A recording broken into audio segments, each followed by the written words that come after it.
Hi, I'm Tara Gadomski, an actor, filmmaker, and creator of New Citizen of the Old Country. This is part 2 of my 10-part series detailing the exact steps I took to become a dual citizen of the US and Hungary. And I did that through the simplified naturalization process in Hungary, basically through ancestry. It was a very long journey. I detail it all on my blog, New Citizen of the Old Country.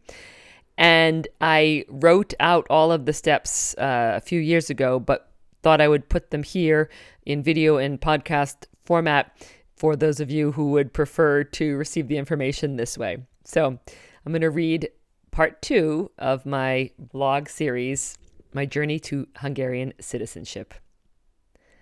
A slow start on the simplified naturalization procedure that led to an obsession of sorts.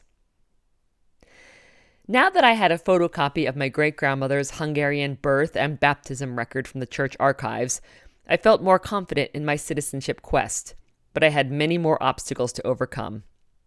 I had to get all the paperwork in order to prove my lineage, and I had to read, write, and speak Hungarian well. Even before I had the photocopy of my great-grandmother's birth record, I had started improving my Hungarian via the Pimsleur method with an app on my smartphone. It's meant more for business travelers, so some of the phrases are on the formal side, but it was helpful to get started. I say I started improving my Hungarian because I decided to believe that the Hungarian language was in my blood, and I just had to unlock it. This theory may sound a bit woo-woo, but it's a mindset that helped me during challenging times. And it turns out I did already know some words for foods. For example, kaposta, kolbász, of course, because that's what my grandparents called cabbage and sausage. While practicing a little Hungarian every day, I also started collecting documents. The first and most important was to get an official certified copy of my great-grandmother's birth record. At this point, I only had a photocopy of a church record noting her birth and baptism. So I got back in touch with Robert Kozora and asked him for advice. He dealt with several government officials in Ukraine who let us know that they would be able to provide a certified photocopy of her Hungarian birth record from the state archives, along with a letter in Ukrainian certifying that it was a true photocopy. I now look back at my email exchanges with Robert and have to laugh at my naivety. It was May 2018, and I wrote, "No rush, Robert. I won't submit my application for citizenship until July when my Hungarian is good enough." Yeah, I laugh now, thinking that, just a mere 2 months would suffice to have everything ready. But at least I was optimistic. Optimism is a very important thing on this journey.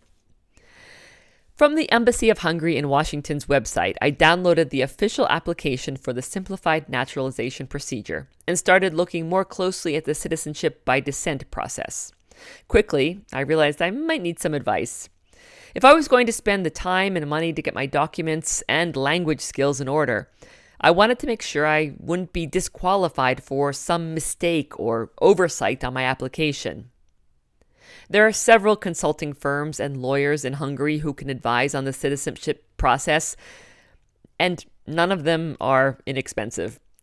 So, in the summer of 2018, I knew I was eligible for Hungarian citizenship, but I wasn't ready to submit my application. In fact, I wasn't really even ready to start the process yet. I needed time to dedicate to the language learning, and I needed more money to hire a consultant. Over the next year and a half, I kept studying Hungarian informally on my own, doing a bit here and there online and reading some books. But other events took over in my life. I received a fellowship from the Sundance Institute and was heavily involved in directing a short film and writing a feature film. Still, the dream of Hungarian citizenship was always in my mind, and I promised myself I would figure it out someday when I had time. Then, March 2020 came. Like many non-essential workers in the world, I found myself with a lot more time to spare when we were required to stay at home during the COVID pandemic. As a freelancer, I'm lucky that the pandemic did not devastate my income, and I was able to get some editing work at home and some teaching jobs, teaching virtually. And I'm especially lucky that I nor anyone in my family got very sick. Soon I realized I could use this time at home wisely. So no sourdough bread making for me. My pandemic hobby became Hungarian citizenship. In late April of 2020, I decided to hire Helpers Hungary, an immigration consulting firm in Budapest. The first step was to get a certified copy of my great-grandmother's Hungarian birth record from Ukraine. You can listen to my earlier post which explains this. But of course, with borders being closed due to the pandemic, I had to wait. I enrolled in an online intensive Hungarian language course with the Magyar Iskola Budapest. I'll tell you all about my language learning journey in another post. But it's important to note that I started formally studying in a class in May of 2020. At the end of October 2020, during a brief reprieve when borders between Hungary and Ukraine opened up, a genealogist from Helpers Hungary was able to get a certified copy of my great-grandmother's birth record.